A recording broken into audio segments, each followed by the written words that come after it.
ओम नमः शिवाय शिवजी सदा सहाय। ओम नमः शिवाय शिवजी सदा सहाय।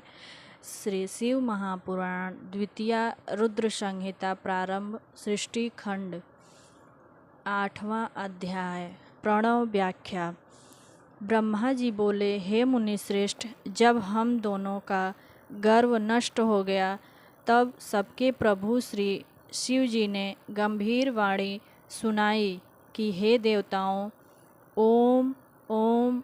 तब उस महानाद को सुनकर मैंने सोचा, यह क्या है। उसी समय देवों के आराध्य विष्णु जी ने उस लिंग के दक्षिण भाग में सनातन आद्य वर्ण आकार को और उसके उत्तर भाग में उकार को देखा। फिर मकार को मध्य में और अंत में ओम को देखा, जो सभी सूर्य और चंद्रमंडल की भांति स्थित थे और जिनके आदि अंत और मध्य का कुछ भी पता न था, तथा सत्य आनंद और अमृत स्वरूप पर ब्रह्म परायण ही दृष्टिगोचर हो रहा था। परंतु यह कहाँ प्रकट हुआ है, इस अग्नि सदृश की हम परीक्षा करने और नीचे की ओर जाकर देखें। हम उस वेद शब्द से उभय वेश वाले विश्वात्मा विचार कर ही रहे थे कि उसी समय वहाँ परम ऋषि का आविर्भाव हो गया। विष्णु जी ने उस ऋषि से पूछा, समझकर एक एक ब्रह्म शरीरी शिव जी का ज्ञान प्राप्त किया, जो कि अचिंतनीय वाणी अप्राप्त मन का गम नहीं और केवल एक अक्षर ओमकार से जाना जा सकता है।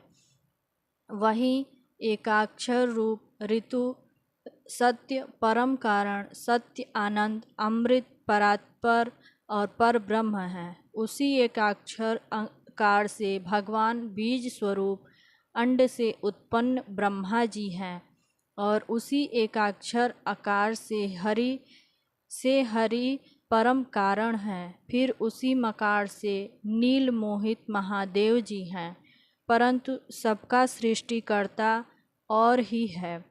उकार मोहन वाले हैं और मकार तो नित्य ही अनुग्रह करता है।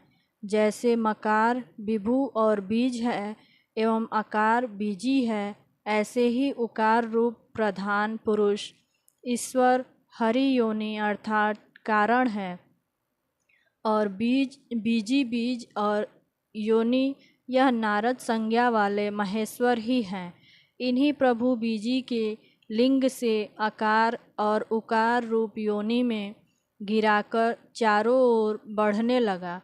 उसने सोने का अवेद्य अर्थात न जानने योग्य और अलक्षण अर्थात लक्षण से रहित एक अंड उत्पन्न किया, जो बहुत वर्षों तक जल में स्थित रहा और 1000 वर्ष के बाद भगवान ने इसके 2 भाग किए।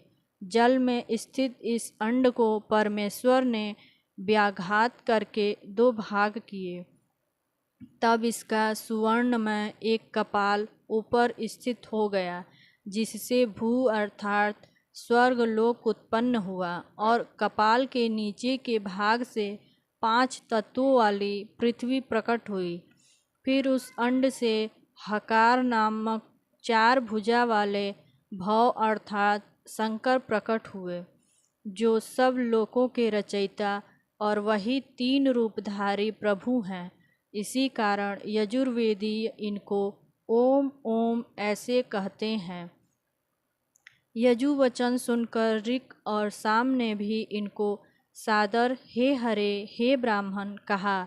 तब ऐसे इन देवेश को यथा योग्य जानकर सबने उत्पन्न हुए मंत्रों द्वारा महादेव जी की स्तुति करना आरंभ किया और उसी समय से विश्व के पालक भगवान विष्णु मेरे साथ ही एक सुंदर स्वरूप को देखने लगे, जिसके 5 मुख 10 भुजा एवं कपूर के समान गौरवर्ण परम कांतिमान अनेक आभूषणों से भूषित महान उदर महान वीर्यवान और महान महापुरुषों के लक्षणों से युक्त थे।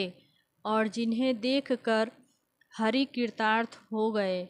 तब तक परमेश्वर महेश भगवान प्रसन्न होकर अपने दिव्यमय रूप से स्थिर हो गए। जिन अगुण गुणात्मा का शब्दमय रूप देखकर मैं भी बहुत प्रसन्न हुआ। फिर हम दोनों ने उन्हें नमस्कार किया। तब उन्हीं से एक अति सुंदर 38 अक्षरों वाला वह मंत्र प्रकट हुआ, जिसे कि गायत्री चारों कालों में उत्तम और पच्चसित ओम नमः 8 कलाओं से युक्त है, जिससे अभिचार अर्थात मरण आदि कर्म होते हैं और जिसकी उत्पत्ति श्वेत एवं शांतिदायक तथा संहार का भी कारण है। सब में अक्षरों की भिन्न भिन्न न्यूनाधिक क्रम संहार का है। इस श्रेष्ठ मंत्र के कुल 61 वर्ण हैं। मृत्युंजय मंत्र है ओम जूम सह अथवा त्रयंबकम यजामहे इत्यादि कहा जाता है। इसके साथ ही पंचाक्षर मंत्र है, जिसमें केवल नमः शिवा मंत्र और क्षम्यो चिंतामणि मंत्र तथा दक्षिणामूर्ति मंत्र उत्पन्न हुआ। तत्पश्चात शिव का महावाक्य तत्वमसि नाम मंत्र हुआ और इन पांचों मंत्रों को विष्णु भगवान ने ग्रहण कर जपना आरंभ किया। फिर ऋगु यजु एवं साम सहित मैंने और विष्णु ने वरदायक ताम परमेश्वर शिव की प्रसन्न चित्त से स्तुति करना आरंभ कर दिया। ओम नमः शिवाय, शिवजी सदा सहाय। ओम नमः शिवाय, गुरुजी सदा सहाय।